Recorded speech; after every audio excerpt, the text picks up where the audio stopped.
नमस्कार साथियों, UGC net की एमसीक्यू सीरीज में आपका स्वागत है। आज ये हमारी जो हिंदी गद्य की जो अन्य विधाएं हैं जिसके अंतर्गत रेखा चित्र, संस्मरण, आत्मकथा, जीवनी, डायरी, यात्रा वृत्तांत इत्यादि शामिल हैं। उसकी ये अंतिम कक्षा है और आज हमारी ये तीसरी क्लास है। और इसके अलावा जो यूजीसी नेट के हमारे जो पाठ्यक्रम लगा हुआ है उसमें इकाई 10 के अंतर्गत जो हिंदी गद्य की अन्य विधाएं हैं उन सभी प्रश्न हैं उसको शामिल कर लिया है।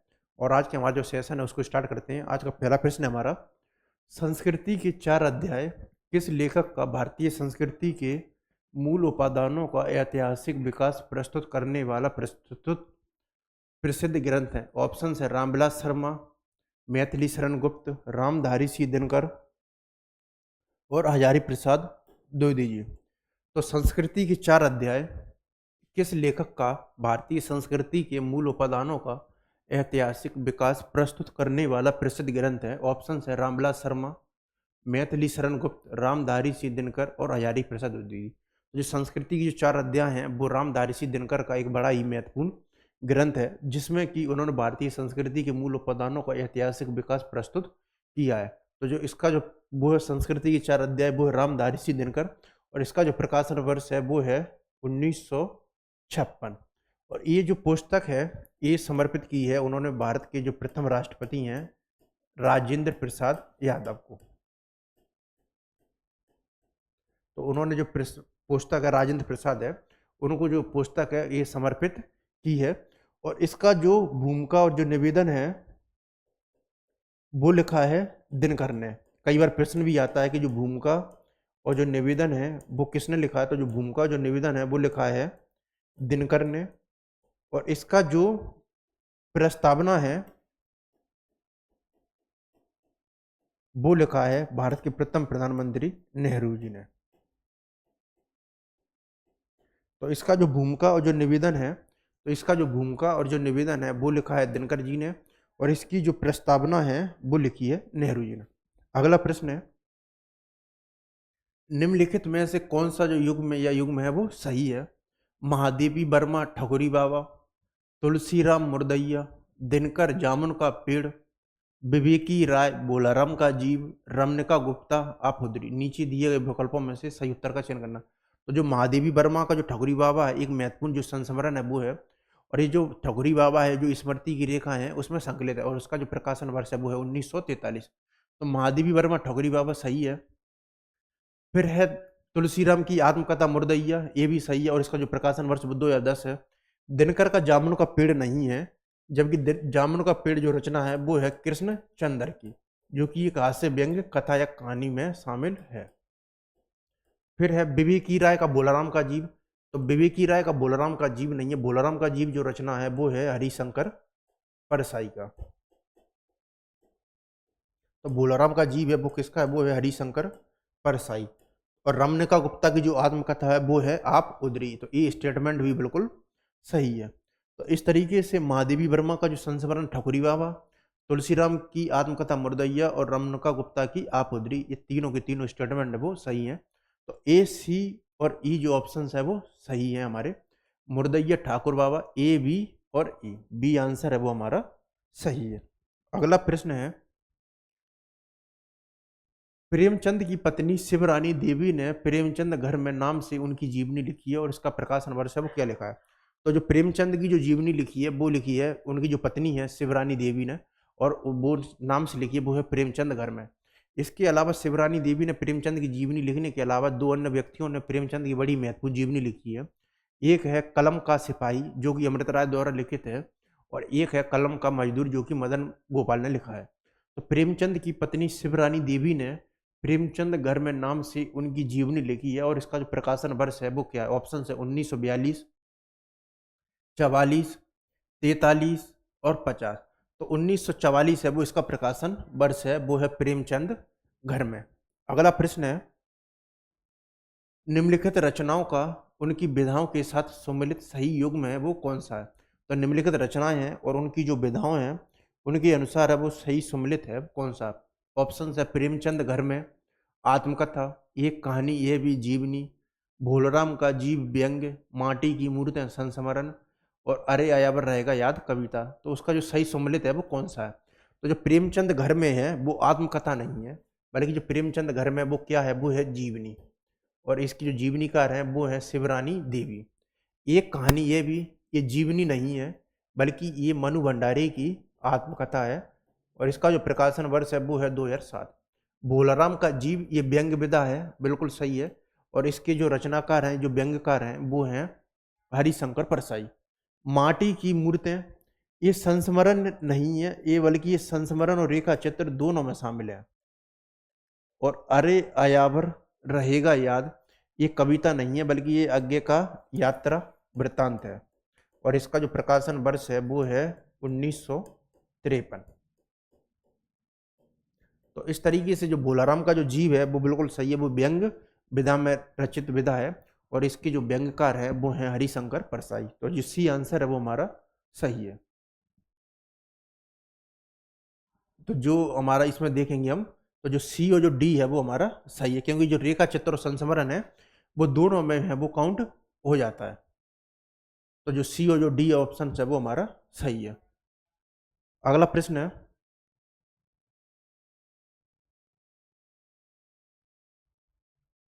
एक क्वेश्चन मिसप्रिंट हो गया है।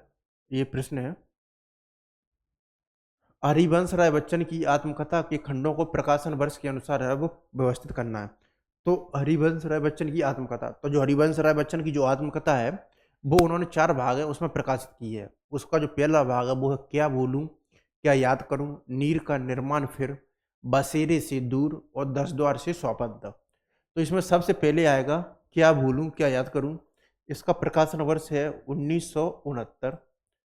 क्या भूलूं क्या याद करूं के बाद है नीर का निर्माण फिर 1970। फिर है इनका प्रवास की डायरी 1972। फिर है बसेरे से दूर, और अंत में आएगा 10 द्वार से सोपान तक। तो क्या भूलूं क्या याद करूं, नीर का निर्माण फिर, बसेरे से दूर, 10 द्वार से सोपान तक, और बीच में आता है इनका प्रवास की डायरी। अगला प्रश्न है, ये हमारा वो प्रश्न है, उसमें जो स्टेटमेंट दिए गए हैं और उनमें से हमको देखना है कि जो कौन सा वो सही है, वो सम्मिलित है, वो नहीं है। मूर्खता मेरी जन्मजात विरासत थी मुर्दैया। तो जो मुर्दैया जो आत्मकथा है वो डॉक्टर तुलसीराम की है, और इसका जो प्रकाशन वर्ष है वो 2010। तो मूर्खता मेरी जन्मजात विरासत थी मुर्दैया, ये स्टेटमेंट सही है। कर्म बहुत से आघात सहने का एकमात्र उपाय होता है। कर्म बहुत से आघात सहने का एकमात्र उपाय होता है। एक बूंद सहसा उछली, ये आज्ञा का यात्रा वृत्तांत है, ये उनका स्टेटमेंट नहीं है। जन्म विज्ञान की पहली कसौटी रंग की है माटी की मूर्तें। आरंभ जितना महत्वपूर्ण होता है, अंत उतना ही महत्वपूर्ण महत्वहीन आवारा मसीहा। तो जो आवारा मसीहा है वो विष्णु प्रभाकर द्वारा रचित जीवनी है, और ये जो जीवनी है वो कथा शिल्पी जो शरद चंद्र है उन पर आधारित है। तो आरंभ जितना महत्वपूर्ण होता है उतना ही महत्वहीन ये आवारा मसीहा है, ये स्टेटमेंट है, सही है। जन विज्ञान की पहली कसौटी रंग की है माटी की मूर्तें। ये माटी की जो मूर्तें हैं वो रामवृक्ष बेनीपुरी है, उनका जो रेखा चित्र और संस्मरण है ना उसमें दोनों में ही शामिल होती है। तो एक कथन गलत है। किसी भी शासन के 2 प्रमुख अंग होते हैं, सुरक्षा और विधि व्यवस्था। क्या भूलूं क्या याद करूं, तो जो क्या भूलूं क्या याद करूं है ये हरिवंश राय बच्चन की आत्मकथा है। तो मूर्खता मेरी जन्मजात विरासत थी, ये मुर्दैया, ये स्टेटमेंट है, बिल्कुल सही है। कर्म बहुत से आघात सहने का एकमात्र उपाय है, एक बूंद सहसा उछली, ये स्टेटमेंट गलत है। जन विज्ञान की पहली कसौटी रंग की है माटी की मूर्तियां, ये स्टेटमेंट गलत है। आरंभ जितना महत्वपूर्ण होता है, अंत उतना ही महत्वहीन, स्टेटमेंट आवारा मसीह सही है। और किसी भी शासन के 2 प्रमुख अंग होते हैं, सुरक्षा विधि व्यवस्था। क्या बोलूं क्या याद करूं, ये स्टेटमेंट सही है। तो ए डी और जो ई ऑप्शन है वो हमारा सही है। बड़ा ही अच्छा प्रश्न है, जो कॉन्सेप्चुअल वाला जो प्रश्न बोलते हैं ना, क्योंकि रचनाओं के अंदर से जाकर पूछना, वो प्रश्न रहा है ये। ये जामुन का पेड़ है, तो जो जामुन का पेड़ है वो कृष्ण चंद्र द्वारा रचित एक हास्य व्यंग विधा में रचित है, या इसको कहानी बोल सकते हैं। और ये जो जामुन का पेड़ है इसमें जो सरकारी कार्यालयों में व्याप्त जो लाल फीताशाही है या जो भ्रष्टाचार है उसका जो बड़ा ही मार्मिक वर्णन है वो कृष्णचंद्र ने किया है। तो जो कृष्णचंद्र की जो हास्य व्यंग विधा है वो जामुन का पेड़ है, उसका आधार पर ये जो स्टेटमेंट है वो दिए गए हैं। उसमें एक बड़ा ही उनका वो महत्वपूर्ण स्टेटमेंट आता है कि ये तो माना कि तगाफुल ना करोगे, लेकिन हम खाक हो जाएंगे तुम्हारे खबर होने तक। तो इसके माध्यम से वो सरकारी कार्यालयों में व्याप्त जो भ्रष्टाचार है उस पर वो चित्रित है वो करती है। सेक्रेटरी, क्लर्क, माली और आदमी। तो जो जामुन का पेड़ है इसके जो पात्र हैं वो है सेक्रेटरी, क्लर्क, माली और आदमी।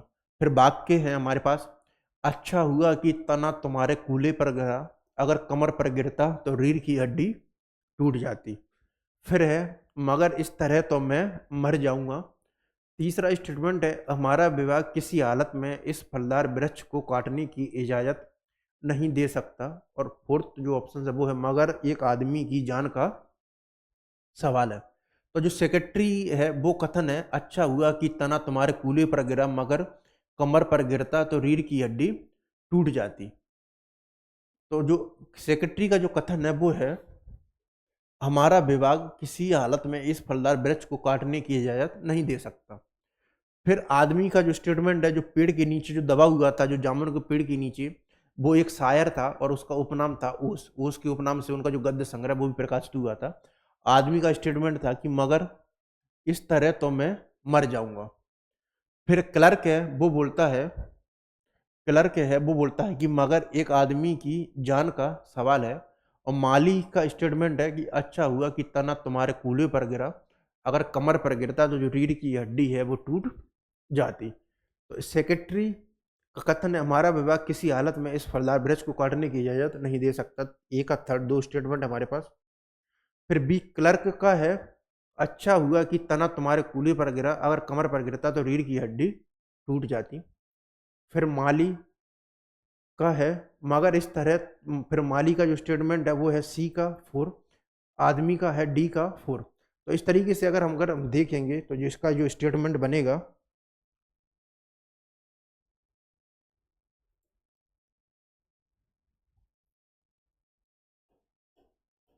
सेक्रेटरी का जो कथन है वो है, हमारा विभाग किसी हालत में इस फलदार वृक्ष को काटने की इजाजत नहीं दे सकता। तो ए का जो थर्ड है वो दो ऑप्शन है हमारे पास, और डी का फोर्थ या 2। आदमी का जो कथन है, मगर इस तरह तो मैं मर जाऊंगा, तो जो ए ऑप्शन है वो हमारा सही होगा। बी का 1 है, क्लर्क अच्छा हुआ कि तना तुम्हारे कूल्हे पर गिरा, माली मगर यह एक आदमी की जो जान है उसका ये सवाल है। तो जो ये ऑप्शन है वो हमारा सही है। अगला प्रश्न है, आवारा मसीहा के आधार पर जो निम्नलिखित कथन है वो कौन से गलत है। तो जो आवारा मसीहा है उसके आधार पर हमको देखना है कि कौन से जो कथन है, हमको ये याद रखना है कि इसमें असत्य है वो देखना। तो असत्य का मतलब कि इसमें जो आवारा मसीहा है उसके आधार पर हमारा जो कौन सा स्टेटमेंट है वो गलत है उसको देखना है। नागपुर के कांग्रेस अधिवेशन में देशबंधु चाहते थे कि असहयोग का प्रस्ताव है वो पास हो। तो नागपुर के असहयोग कांग्रेस अधिवेशन में देशबंधु चाहते थे कि असहयोग प्रस्ताव, ए ऑफ स्टेटमेंट है वो गलत है। देशबंधु अपने खर्चे पर 200 प्रतिनिधियों का दल लेकर आए थे, ये स्टेटमेंट भी गलत है। फिर है, देशबंधु दास ने घोषणा की थी कि वे अपनी वकालत छोड़ देंगे, ये स्टेटमेंट सही है। देशबंधु दास दास की आय और उनकी ऐश्वर्य की कोई सीमा ना थी, ये स्टेटमेंट भी सही है। और देशबंधु की वकालत छोड़ने के समय शरद बाबू बड़ोदरा में रहते थे, ये स्टेटमेंट है वो गलत है। तो इस तरीके से अगर कौन कौन सा स्टेटमेंट है वो गलत है अगर हम देखेंगे तो ए बी और जो ई स्टेटमेंट है वो हमारा गलत है। तो जो सी आंसर है वो हमारा सही है। अगला प्रश्न है कि निम्नलिखित रचनाओं को उनकी जो विधाओं हैं उनके साथ जो सही सम्मिलित है वो करना है। तो एक तरफ जो रचनाएं हैं फिर उनकी तरफ जो कौन सी जो विधा वगैरह है उनको जो सम्मिलित है वो करना है। भोलाराम का जीव है व्यंग। तो जो भोलाराम का जीव है वो हरिशंकर परसाई द्वारा रचित एक व्यंग विधा की रचना है, ये स्टेटमेंट सही है। आवारा मसीहा ये जीवनी है, और ये जो जीवनी है इसके जो जीवनीकार हैं वो हैं विष्णु प्रभाकर। और ये जो कथा शिल्पी है शरद चंद्र है, उसकी जो जीवनी है उस पर ये आधारित है। मुर्दैया है वो आत्मकथा नहीं है, बल्कि मुर्दैया है वो क्या है, वो है आत्मकथा। मुर्दैया है वो कहानी नहीं है। और जो इसके जो आत्मकथाकार हैं वो हैं डॉक्टर तुलसी राम। तो इस तरीके से बोलाराम का जीव है वो व्यंग सही है, आवारा मसीहा जीवनी भी सही है। तो जो ए और जो ई स्टेटमेंट है वो सही है, बाकी जो तीनों के तीनों जो स्टेटमेंट है वो हमारे गलत है। अगला प्रश्न है कि मुर्दैया है उनके बारे में हमको जो कौन से जो स्टेटमेंट है वो गलत है उनकी चर्चा करनी। तो जो मुर्दैया है वो डॉक्टर तुलसीराम है, उनकी आत्मकथा है और इसका जो प्रकाशन वर्ष है वो है 2010। और ये जो आत्मकथा है मुर्दैया, उसको डॉक्टर तुलसीराम ने वो 7 जो उपशीर्षक हैं उसमें विभाजित भी किया और उसका जो प्रकाशन वर्ष है वो है 2010। तो जो मुर्दैया के संदर्भ में हमको देखना है कि कौन सा स्टेटमेंट है वो गलत है, क्योंकि कई बार हम प्रश्न है उसको ढंग से नहीं पढ़ते हैं और सत्य असत्य, कौन सा गलत है कौन सा गलत सही नहीं है, इसकी जो चर्चा है वो देख ही नहीं पाते हैं। तो कौन सा गलत है? साईं के पर्वतवा में सांप बोलेला, साईं मारे सुनकड़िया से सब सपा सब। तो ये जो स्टेटमेंट है वो सही है। धर्मदेव मिश्र स्वयं कवि थे और कवि होने के नाते उन्होंने अपना उपनाम है वो रमेश रखा था, ये स्टेटमेंट है वो गलत है। फिर है, जब मैंने अपनी माँ को बताया कि चिंतामणि सिंह ने मुझे 32 साल पुराना चावल खिलाया, ये स्टेटमेंट सही है। फिर है, हिंदी ना बोलने वाले लोगों को छोटा सा तथा बड़ा सा के बीच लिखते समय बोलते समय फर्क नहीं करना आता, ये स्टेटमेंट गलत है। और इस संदर्भ में एक अफवाह उड़ी कि 7 जून 1956 को परिणाम आने वाला है। तो इस तरीके से ये जो 3 स्टेटमेंट है वो गलत है। बाकी की जो 2 स्टेटमेंट है जो मुर्दैया के बारे में वो सही है। तो साईं के सपरवा में के सांप बोलेला, साईं मारे सिट गुनिया ते से सपा सप, ये जो पहला स्टेटमेंट है वो सही है। धर्मदेव मिश्र स्वयं कवि थे और कवि होने के नाते उन्होंने अपना उपनाम है वो रमेश रखा था, ये स्टेटमेंट गलत है। जब मैंने अपनी माँ को बताया कि चिंतामणि सिंह ने मुझे 32 साल पुराना चावल खिलाया, ये स्टेटमेंट सही है। हिंदी ना बोलने वाले लोगों को छोटा सा तथा बड़ा सा के बीच लिखते समय या बोलते समय फर्क करना, ये स्टेटमेंट गलत है। और एक संदर्भ में अफवाह उड़ी, ये गलत है। तो इस तरीके से हमारा जो बी डी और ई है वो गलत है, तो ये जो आंसर है वो हमारा सही हो जाएगा। अगला प्रश्न है, भारत की यह विशेषता रही है कि वह अनेक जातियों को घोटकर एक जाति बना देता है। तो जो ये स्टेटमेंट है हमको देखना है कि एक स्टेटमेंट है वो कौन सी पुस्तक है उससे लिया गया है। भारत की यह विशेषता रही है कि वह अनेक जातियों को घोटकर एक जाति बना देता है। उपरोक्त पंक्तियों की रचना और रचनाकार ऑप्शन है हिंदी साहित्य की भूमिका आचार्य प्रसाद द्विवेदी। तो जो हिंदी साहित्य की भूमिका है वो आचार्य आचार्य प्रसाद द्विवेदी जी का जो साहित्य इतिहास का एक महत्वपूर्ण ग्रंथ है। संस्कृति के 4 अध्याय ये रामधारी सिद्दीनकर का है। मेरी तिब्बत यात्रा राहुल सांकृत्यायन का ये यात्रा वृत्तांत है।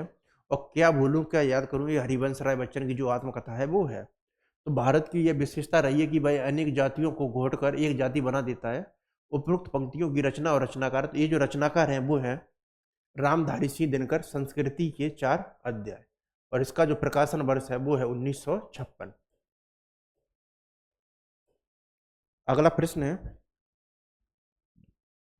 ये माटी की ये रचनाएं हैं, एक तरफ रचना है और दूसरी तरफ उनके जो रचनाकार है उनका जो मिलान है वो करना है।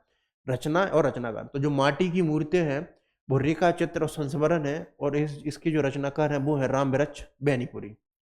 फिर ठकुरी बाबा ये संस्मरण है और ये जो संस्मरण है वो है महादेवी वर्मा। और ये जो ठकुरी बाबा वो किसमें संकलित है? वो संकलित है स्मृति की रेखाओं में। जामुन का पेड़ ये हास्य व्यंग विधा की रचना है और इसके जो रचनाकार हैं वो हैं कृष्णचंद्र। और ये जो आप उदरी है वो रमनिका गुप्ता है, उनकी जो आत्मकथा वो है।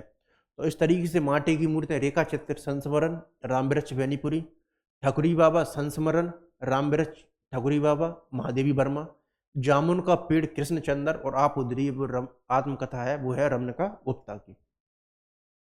दिशा की खोज उपशीर्षक है वो किस रचना से संबंधित है? तो जो दिशा की खोज है तो जो रचना है वो विभिन्न उपशीर्षकों में विभाजित होती हैं। तो उसकी चर्चा करने की जो दिशा की खोज है वो किस उपशीर्षक है उसके अंतर्गत है वो संबंधित है। आवारा मसीहा, मुर्दैया, एक कहानी, ये भी, और क्या बोलूं क्या याद करूं। तो जो क्या बोलूं क्या याद करूं ये हरिवंश राय बच्चन की आत्मकथा है और इससे उन्होंने विभिन्न उपशीर्षक उसमें विभाजित नहीं किया है। एक कहानी ये भी मनु भंडारी की आत्मकथा है और ये उपशीर्षकों में विभाजित नहीं है। मुर्दैया ये डॉक्टर तुलसीराम की आत्मकथा, ये विभिन्न उपशीर्षक है, जो 7 उपशीर्षक है उसमें विभाजित है, लेकिन दिशा की खोज वो उपशीर्षक नहीं है। इस तरीके से जो आवारा मसीहा है जो विष्णु प्रभाकर रचित जीवनी है और जो कि कथा शिल्पी शरदचंद्र पर आधारित है, ये उपशीर्षक है उसमें विभाजित है। और ये 3 उपशीर्षक है उसमें विभाजित है। 3 उपशीर्षक उसमें एक है दिशा हारा, पहला जो शीर्षक है।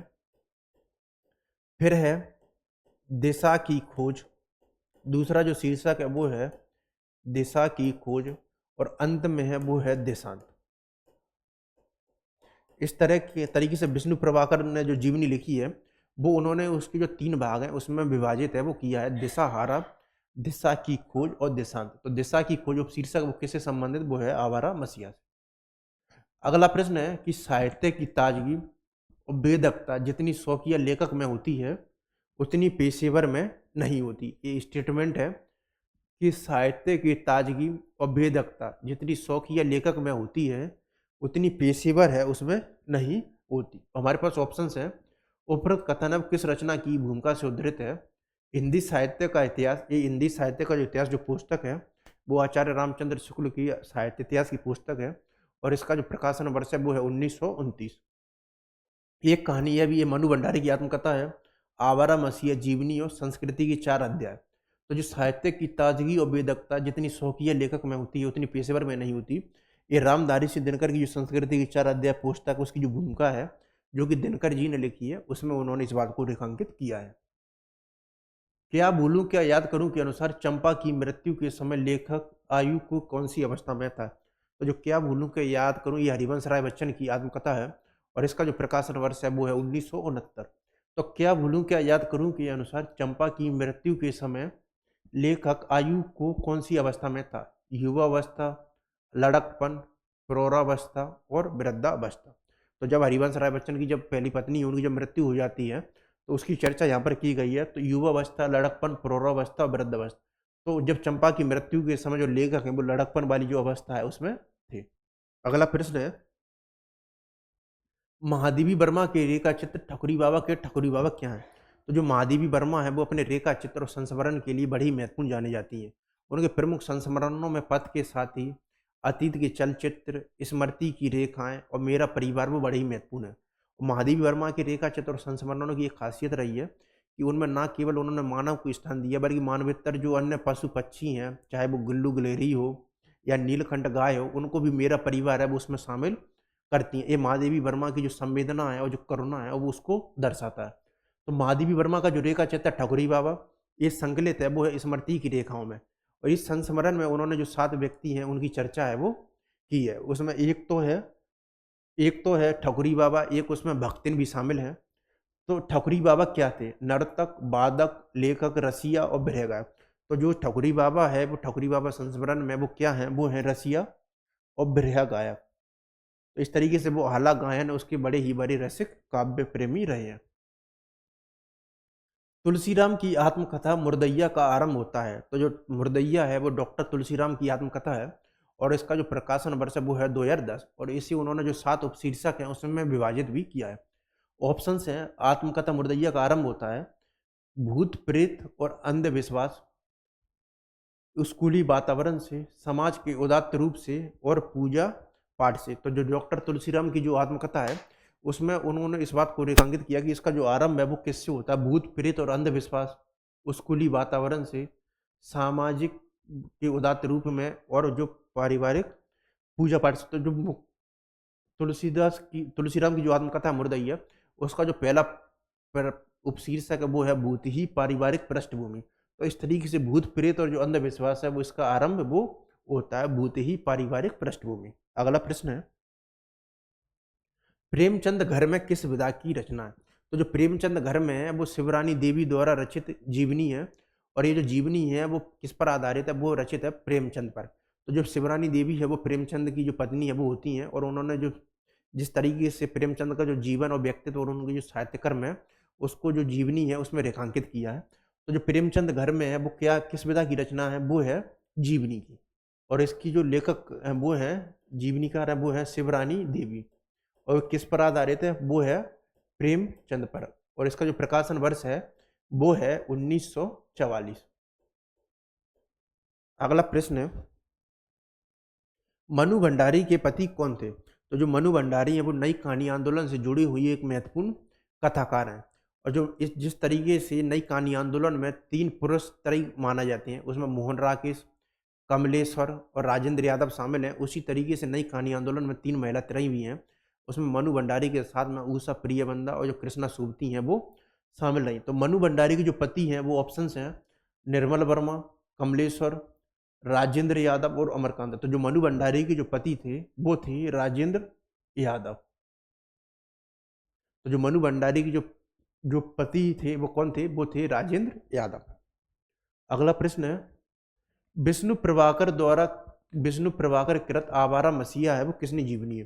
किस जीवनी है? तो जो विष्णु प्रभाकर की जो आवारा मसीहा है उसने हिंदी साहित्य में जो जीवनी गद्य विधाएं हैं उसको एक नया और महत्वपूर्ण आयाम प्रदान किया। तो विष्णु प्रभाकर कृत आवारा मसीहा किसकी जीवनी? ऑप्शन हैं शरत चंद्र, रविंद्रनाथ टैगोर, कालिदास और जयशंकर प्रसाद। तो जो विष्णु प्रभाकर द्वारा जो कृत जो जीवनी है आवारा मसीहा वो किस पर आधारित है? वो है कथा शिल्पी शरत चंद्र पर। तो कथा शिल्पी शरत चंद्र पर ये आधारित है और इसका जो प्रकाशन वर्ष है वो है 1974। और ये सबसे इंटरेस्टिंग और महत्वपूर्ण बात यह है कि इस जीवनी को तैयार करने में विष्णु प्रभाकर ने अपना जो जीवन का जो 14 वर्ष है वो लगाया था। और ये जो जीवनी है वो 3 भागों में विभाजित है, दिशाहारा, दिशा की खोज और देशांत।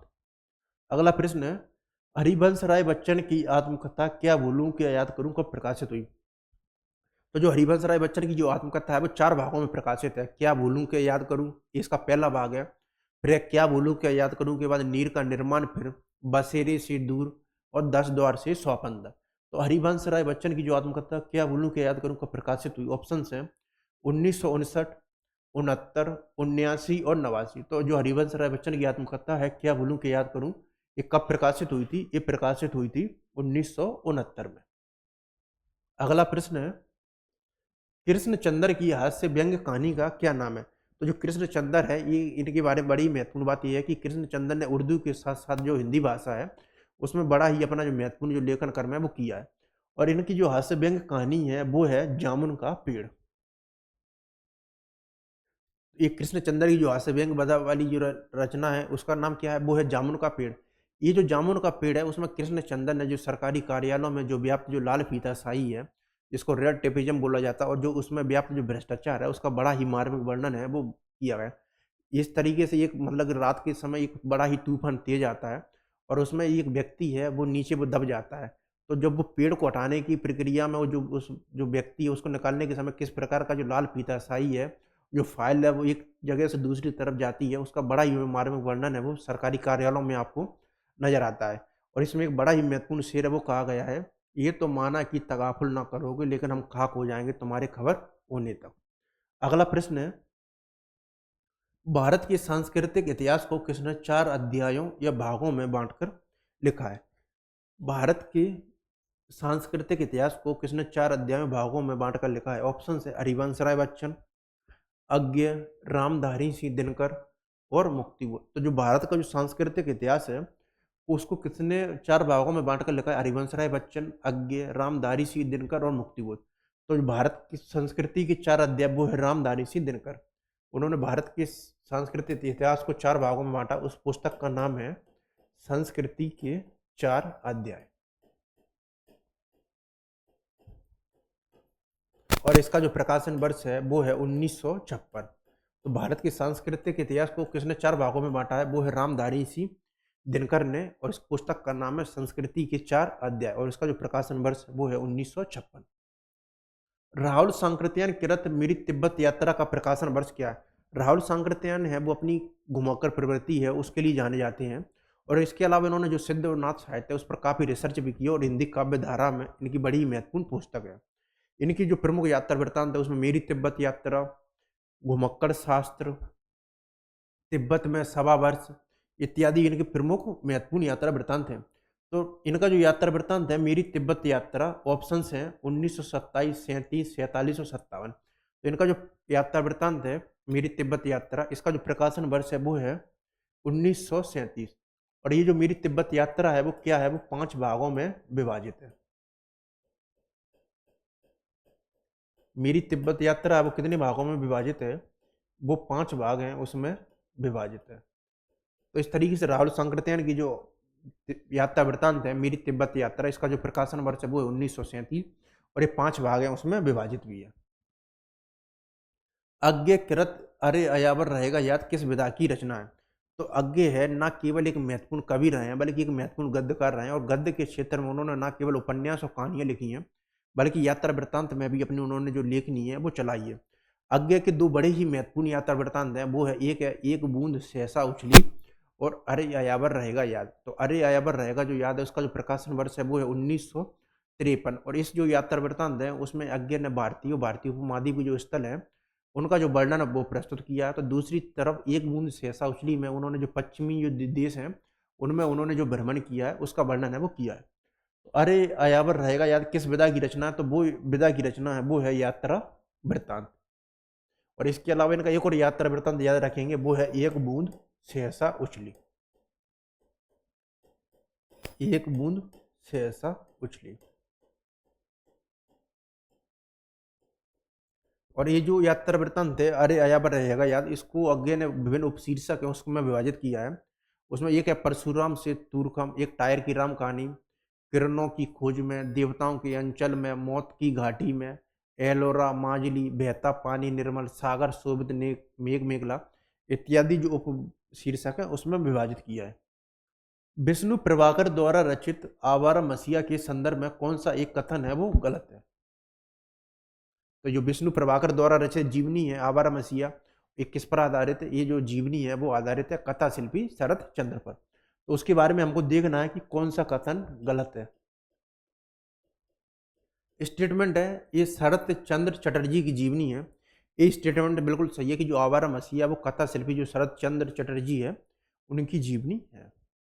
आवारा मसीहा के प्रथम संस्करण का प्रकाशन 1974 में हुआ था, ये स्टेटमेंट भी बिल्कुल सही है कि जो आवारा मसीहा है उसके जो प्रथम संस्करण है उसका जो प्रकाशन वर्ष है वो कब है, वो है 1974। ये स्टेटमेंट सही है। विष्णु प्रभाकर को आवारा मसीहा के लिखने में 14 वर्ष लगे थे, ये स्टेटमेंट भी बिल्कुल सही है क्योंकि उन्होंने उसकी जो भूमिका है आवारा मसीहा उसकी भूमिका में रेखांकित किया है कि आवारा मसीहा का लिखने का कार्य है वो उन्होंने 1959 में प्रारंभ कर दिया था और 1973 में जाके वो खत्म हुआ था।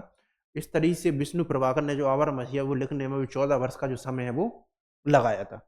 पर्वों का क्रम दिशा की खोज, दिशा हारा और दिशांत है, ये ऑप्शन है वो गलत है क्योंकि जो पर्वों का जो क्रम है वो है दिशा हारा, दिशा की खोज और अंत में है वो है दिशांत। तो ये जो पर्व है जो 3 भाग है उसमें विभाजित किया गया, तो ये जो क्रम है वो इसका है दिशा हारा, दिशा की खोज और दिशांत। तो जो डी स्टेटमेंट वो गलत है और ये हमारा वो सही भी है क्योंकि हमको देखना है कौन सा जो विकल्प है वो असत्य है। मुर्दैया आत्मकथा को तुलसीराम ने विभिन्न उपशीर्षकों में विभाजित किया है, उन उपशीर्षकों को सही क्रम क्या है। तो जो मुर्दैया जो आत्मकथा है डॉक्टर तुलसीराम है, इसका जो प्रकाशन वर्ष 2010 है, इसे उन्होंने जो 7 उपशीर्षक है उसमें विभाजित है वो किया है और उन्हीं जो 7 उपशीर्षकों में से 5 उपशीर्षक है वो दिए गए हैं और उनका जो क्रम है वो लगाने के लिए पूछा गया है। मुर्दिया के गिद्ध तथा लोक जीवन, भूत ही पारिवारिक पृष्ठभूमि, भूतनिया नागिन, मुर्दैया तथा स्कूली जीवन और अकाल में अंधविश्वास। ये जो मुर्दैया से विभिन्न प्रकार के जो उपशीर्षक हैं वो आए गए हैं और उनको जो क्रम है उसमें लगाना है। मुर्दैया के गिद्ध तथा लोक जीवन, भूत ही पारिवारिक पृष्ठभूमि, भूतनिया नागिन, मुर्दैया तथा स्कूली जीवन और अकाल में अंधविश्वास। तो सबसे पहले जो इस जो आत्मकथा है इसकी जो शुरुआत होती है वो होती है भूत ही पारिवारिक पृष्ठभूमि से। तो मुर्दैया जो आत्मकथा है उनकी जो सबसे पहला जो उपशीर्षक है वो है भूत ही पारिवारिक पृष्ठभूमि। उसके बाद जो इसकी जो शुरुआत होती है वो उपशीर्षक आता है वो आता है मुर्दैया तथा स्कूली जीवन। फिर उसके बाद है अकाल में अंधविश्वास। फिर उसके बाद आता है मुर्दैया के गिद्ध तथा लोक जीवन और भूतनिया नागिन। तो इस तरीके से जो सी स्टेटमेंट है वो सही है।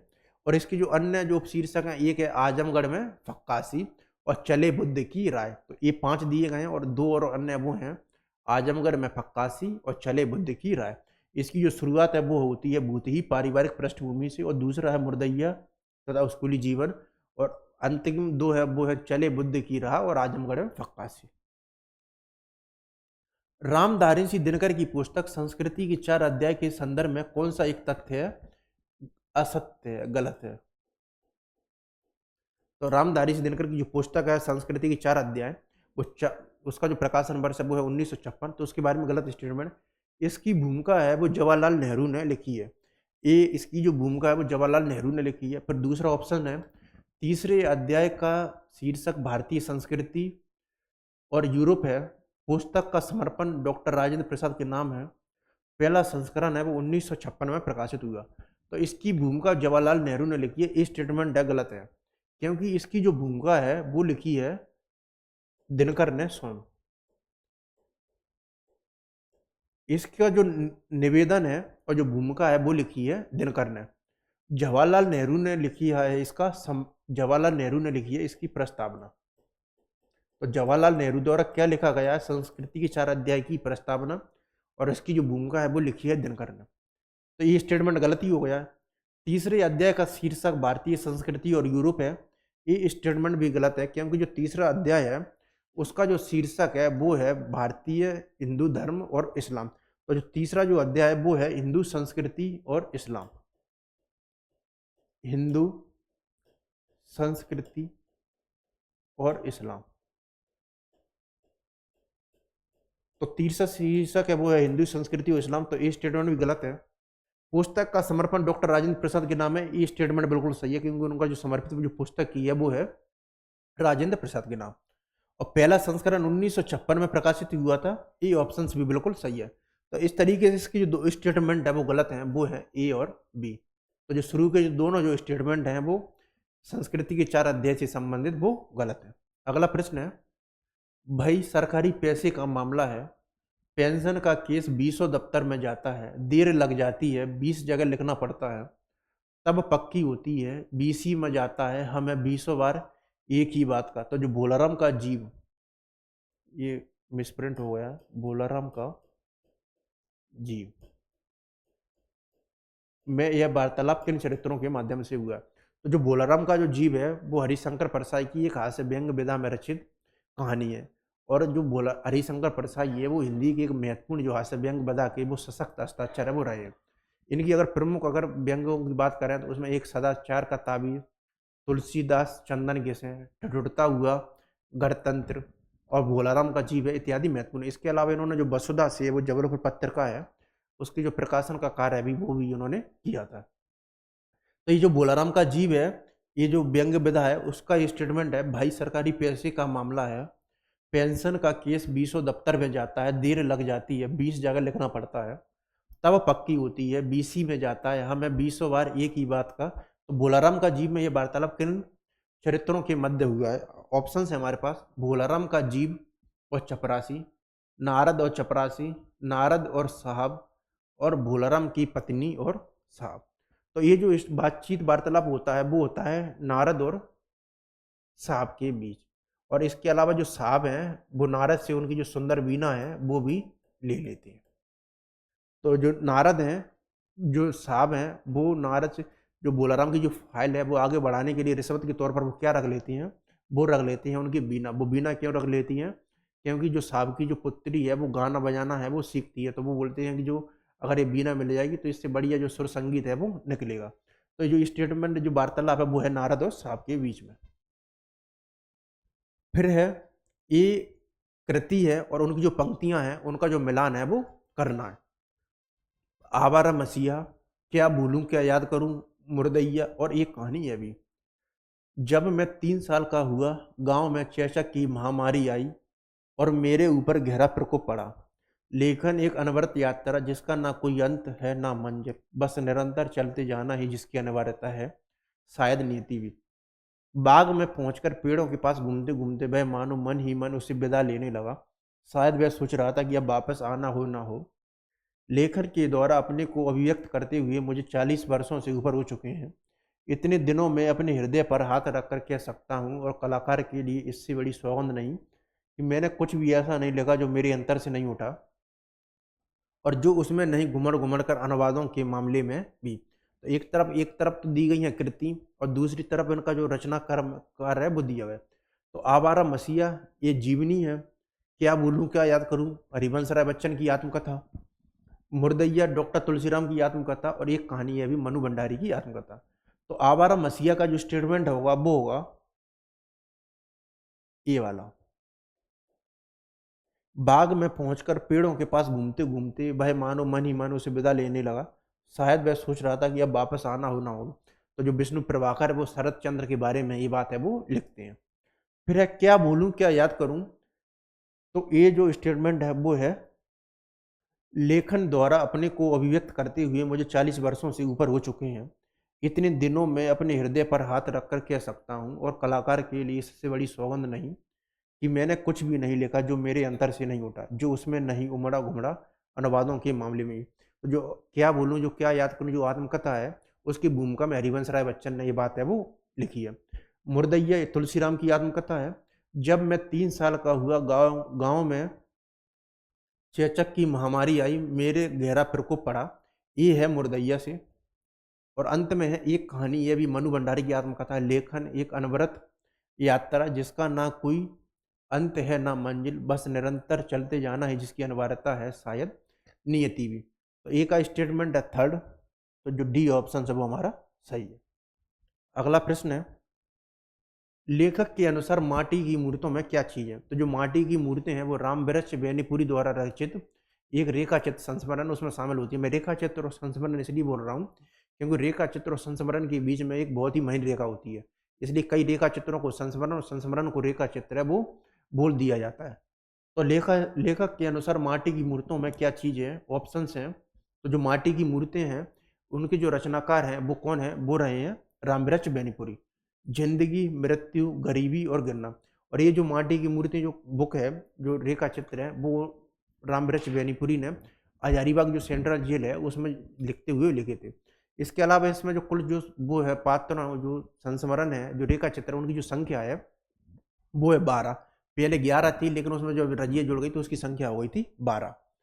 लेखक के अनुसार माटी की मूर्तों में क्या चीज है, ऑप्शन है जिंदगी, मृत्यु, गरीबी और गिरना। तो लेखक के अनुसार माटी की मूर्तों में वो है जिंदगी।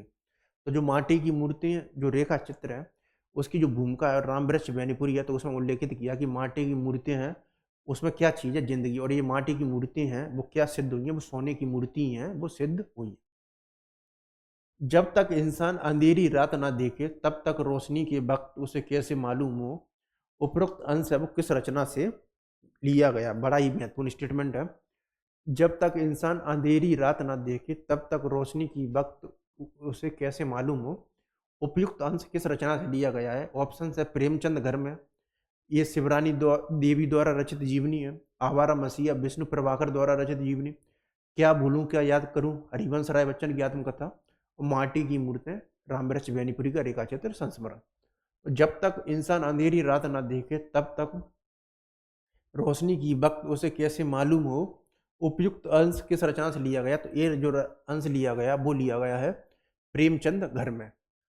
और इसकी जो जीवनीकार है वो है शिवरानी देवी। और इसका जो प्रकाशन वर्ष है वो है 1944। अगला प्रश्न है, अपउदरी है वो किस आपउदरी है वो किसकी आत्मकथा है। तो जो आपउदरी है वो हमको देखना है कि किसकी आत्मकथा है। ऑप्शन है मनु भंडारी। तो जो मनु भंडारी की जो आत्मकथा है वो है एक कहानी, ये भी जिसका प्रकाशन वर्ष 2007 है। रमनिका गुप्ता, शिवरानी देवी और शिवानी। तो जो आपउदरी जो आत्मकथा है वो है रमनिका गुप्ता। इसमें उन्होंने बोला है एक जिद्दी लड़की की आत्मकथा। तो जो आपउदरी है उसका मतलब होता है एक जिद्दी लड़की। तो एक वो जिद्दी लड़की की आत्मकथा है वो लिखा है रमनिका गुप्ता ने। और इसका जो प्रकाशन वर्ष है वो है 2015-16। तो आप उधरी है वो किसकी आत्मकथा है, वो है रमनिका गुप्ता। और इसका जो प्रकाशन वर्ष है वो है 2015-16। और आप उधरी का मतलब होता है एक जिद्दी लड़की। और इसके अलावा इनका जो आत्मकथा उसका जो दूसरा भाग है वो है हादसे में। भोलाराम का जीव में पेंशन के लिए रिश्वत के तौर पर बड़े अफसर ने क्या रख लिया था। तो जो भोलाराम का जीव है वो हरिशंकर परसाई द्वारा रचित एक हास्य व्यंग विधा की कथा है। और इस जो कथा है इसमें उन्होंने सरकारी कार्यालयों में व्याप्त जो भ्रष्टाचार है और जो लाल फीताशाही है उसका बड़ा ही मार्मिक वर्णन है वो किया है। तो उसमें जो भोलाराम का जो व्यक्ति है उसको रिटायर हुए 5 वर्ष हो जाते हैं, लेकिन वो 5 वर्ष के बाद भी उसका जो पेंशन वगैरह वो नहीं मिलती है, वो दर दर की जो ठोकना है वो खाता है वो रहता है। तो भोलाराम का जीव में पेंशन के लिए रिश्वत के तौर पर बड़े अफसर ने वो नारद से वो रख लेता है। जब नारद और जब अफसर के बीच में जब चर्चा होती है, जब नारद और अफसर के बीच में चर्चा होती है तो वो उनसे बोलता है कि बोलाराम की फाइल है, उसको आगे बढ़ाने के लिए कुछ दीजिए। तो वो बोलते हैं नारद कि मेरे पास क्या है, मैं तो बैरागी व्यक्ति हूँ। तब वो बोलते हैं भोलाराम का जीव पेंशन के लिए रिश्वत के तौर पर बड़े अफसर ने क्या लिख रखा था, रुपया, गदा, बीना और बांसुरी। तो वो रख लेते हैं उनकी सुंदर बीना को। तो बड़ा अफसर है वो, नारद की जो बीणा है वो उसको रिश्वत के तौर पर है वो रख लेता है। और बीणा वो क्यों रख लेता है, क्योंकि उसकी जो बेटी है वो गाना बजाना है वो बजाती है, इस वजह से। अगला प्रश्न है, जामुन का पेड़ है वो किसकी रचना है? तो जो जामुन का पेड़ है वो रचना है कृष्णचंद्र की। जामुन का पेड़ है वो किसकी रचना है? जामुन का पेड़ जो रचना है वो है कृष्णचंद्र की। और ये एक हास्य व्यंग विधा में रचित रचना है। और इसमें जो सरकारी कार्यालयों में व्याप्त जो भ्रष्टाचार है या जो लाल फीताशाही है उसका वो मार्मिक वर्णन वो कृष्णचंद्र ने जामुन का पेड़ में किया है। उसमें एक जो व्यक्ति है वो, एक तूफान आता है तो उसमें वो उसके नीचे वो दब जाता है, लेकिन उसको जो निकालने की जो प्रक्रिया के दौरान जो फाइल है वो किस तरीके से इधर से उधर जाती रहती है, उसको चित्रित किया गया है। किसी भी शासन के दो प्रमुख अंग होते हैं, सुरक्षा और विधि व्यवस्था। यदि कायस्थों ने हिंदू शासन की विधि व्यवस्था संभाली होगी तो सुरक्षा व्यवस्था क्षत्रिय संभालते होंगे। तो उन्होंने मुस्लिम शासन में भी यह कार्य किया होगा। यह किस पुस्तक का जो अंश है वो है? बड़ा ही महत्वपूर्ण कथन है ये कि किसी भी शासन के दो प्रमुख अंग होते हैं, सुरक्षा और विधि व्यवस्था। यदि कायस्थों ने हिंदू शासन की विधि व्यवस्था संभाली होगी तो सुरक्षा व्यवस्था क्षत्रिय संभालते होंगे। तो उन्होंने मुस्लिम शासन में भी यह कार्य किया होगा। यह किस पुस्तक का अंश है? तो ये जो पुस्तक का जो अंश है, ऑप्शन है आवारम मसीहा, संस्कृति के 4 अध्याय, क्या भूलूं क्या याद करूं, और एक कहानी है भी। तो ये जो स्टेटमेंट है वो है हरिवंश राय बच्चन की जो आत्मकथा है, क्या भूलूं क्या याद करूं। और ये जो आत्मकथा इसका जो प्रकाशन वर्ष है वो है 1969। तो हरिवंश राय बच्चन ने क्या भूलूं क्या याद करूं उसमें इस बात का उल्लेख किया है, किसी भी शासन के दो प्रमुख अंग होते हैं, सुरक्षा और विधि व्यवस्था। यदि कायस्थों ने हिंदू शासन की विधि व्यवस्था संभाली होगी तो सुरक्षा व्यवस्था क्षत्रिय संभालते होंगे। तो उन्होंने मुस्लिम शासन में भी यह कार्य किया होगा। मेरी तिब्बत यात्रा में जो प्रथम खंड है वो कौन सा? तो मेरी जो तिब्बत यात्रा है वो राहुल सांकृत्यायन का एक महत्वपूर्ण यात्रा वृत्तांत है। और इसका जो प्रकाशन वर्ष है वो है 1937। और ये जो यात्रा वृत्तांत है उसे राहुल सांकृत्यायन ने जो 5 उपशीर्षक हैं उसमें विभाजित किया है। लहासा से उत्तर की ओर, चार की ओर, साक्यों की ओर, जैनम की ओर और नेपाल की ओर। ये इसके जो 5 शीर्षक है वो है। तो सबसे पहला है वो है लहासा से उत्तर की ओर, चार की ओर, साक्यों की ओर, जैनम की ओर और नेपाल की ओर। तो मेरी तिब्बत यात्रा में जो प्रथम खंड है वो कौन सा है? वो है लहासा से उत्तर की ओर, चार की ओर, साक्यों की ओर, जैनम की ओर, नेपाल की ओर, और सबसे अंतिम है वो है नेपाल की ओर। तो प्रारंभ होता है, प्रथम प्रारंभ है वो है लहासा से उत्तर की ओर और अंत है वो है नेपाल की ओर। संस्कृति के 4 अध्याय के जो लेखक हैं वो कौन है? तो जो संस्कृति के जो 4 अध्याय हैं वो राम धारीसिंह दिनकर द्वारा रचित जो भारतीय सांस्कृतिक जो इतिहास है उस पर रचित पुस्तक, और इसे उन्होंने जो 4 अध्याय हैं उसमें विभाजित है वो किया है। तो संस्कृति के जो 4 अध्याय हैं उसके जो लेखक हैं वो है राम धारीसिंह दिनकर। और इसका जो प्रकाशन वर्ष है वो है 1956। और ये पुस्तक है उन्होंने जो समर्पण की है वो है भारत के पहले राष्ट्रपति श्री राजेंद्र प्रसाद जी को। जीवनी लेखन में किन घटनाओं का चयन किया गया? बड़ा ही कॉन्सेप्चुअल प्रश्न है कि जीवनी लेखन में किन घटनाओं का चयन किया जाता है। ऑप्शन है जिनमें संवेदना की गहराई हो, अनुभवों का श्रृंखलाबद्ध कलात्मक चयन हो, भावों को आंदोलित करने की शक्ति हो, और उपरोक्त सभी। तो जीवनी लेखन में है वो किन घटनाओं हैं उनका जो चयन है वो किया जाता है। जिनमें संवेदना की गहराई हो, बिल्कुल सही है, क्योंकि जो जीवनीकार है वो जीवनीकार है वो जो जिस व्यक्ति पर जीवनी रख रहा है उसके उन्हीं महत्वपूर्ण जो अंशों को लेता है जिनमें जो संवेदना की जो गहराई है वो होती है। इसके अलावा अनुभवों का श्रृंखलाबद्ध कलात्मक चयन भी होना चाहिए और भावों को आंदोलित करने हैं उसकी शक्ति भी होनी चाहिए। ये जो तीनों के तीनों स्टेटमेंट हैं वो जो विष्णु प्रभाकर कृत जीवनी है आवारा मसीहा, जो कि कथा शिल्पी शरदचंद्र पर आधारित है, उसकी जो भूमिका है उसमें उन्होंने बात को बोला भी है। तो ये तीनों के तीनों जो स्टेटमेंट है वो सही है, उपरोक्त सभी। तो विष्णु प्रभाकर द्वारा जो रचित जीवनी है आवारा मसीहा, उस बारे में उन्होंने उसकी जो भूमिका है उसमें उन्होंने उल्लेखित भी किया है कि जिसमें संवेदना की गहराई हो, अनुभवों का श्रृंखलाबद्ध कलात्मक चयन हो और भावों की आंदोलन करने की शक्ति हो, तो इसलिए जीवनी घटनाओं में इन घटनाओं का जो चयन है वो किया जाता है।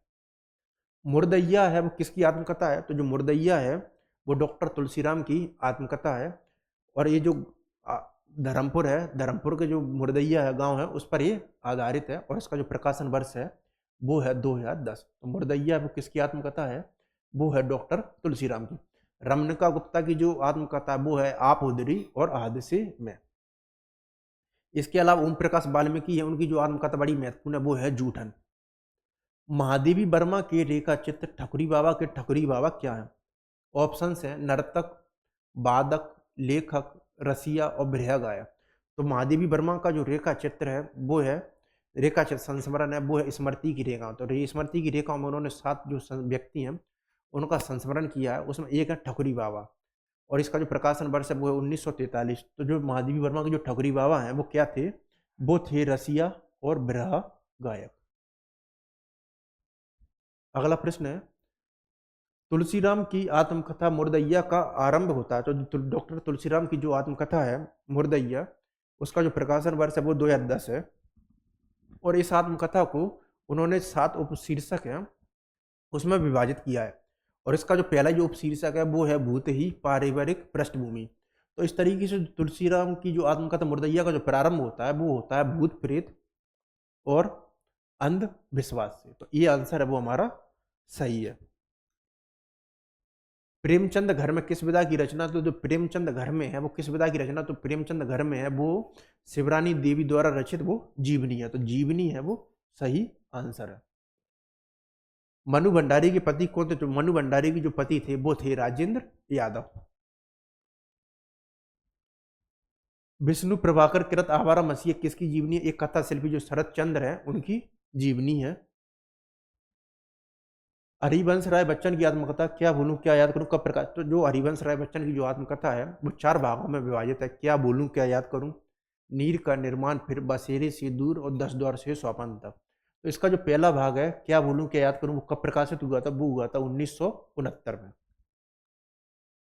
कृष्णचंद्र की हास्य व्यंग्य जो कहानी है उसका जो वो नाम है वो है जामुन का पेड़। अगला प्रश्न है, भारत के सांस्कृतिक इतिहास को किसने 4 अध्याय भागों में बांटकर लिखा है? हरिवंश राय बच्चन, अज्ञे, रामधारी सिंह दिनकर, मुक्ति हुए। तो भारत की जो सांस्कृतिक इतिहास है उसको 4 भागों में बांटकर लिखने वाले व्यक्ति हैं वो है रामधारी सिंह दिनकर। और इनकी पुस्तक का नाम है संस्कृति के भारतीय संस्कृति के 4 अध्याय। संस्कृति के भारतीय संस्कृति के 4 अध्याय, और जिसका प्रकाशन वर्ष है वो है 1956। इस तरीके से हमारा जो हिंदी गद्य की जो अन्य विधा हैं वो MCQ आज हमारी समाप्त होती हैं। इसके अलावा हिंदी कहानी, निबंध, नाटक, उपन्यास और हिंदी गद्य की अन्य विधाओं, उसको हमने जो इकाई 5 है टोटल हमने कंप्लीट कर लिया है। इस तरीके से हमारा जो गद्य वाला जो सेक्शन है वो आज कंप्लीट हो जाता है। इसके बाद हम जो MCQ सीरीज उसको आगे बढ़ाएंगे वो है कविता और जो साहित्य वाला जो सेक्शन है उसकी तरफ। धन्यवाद।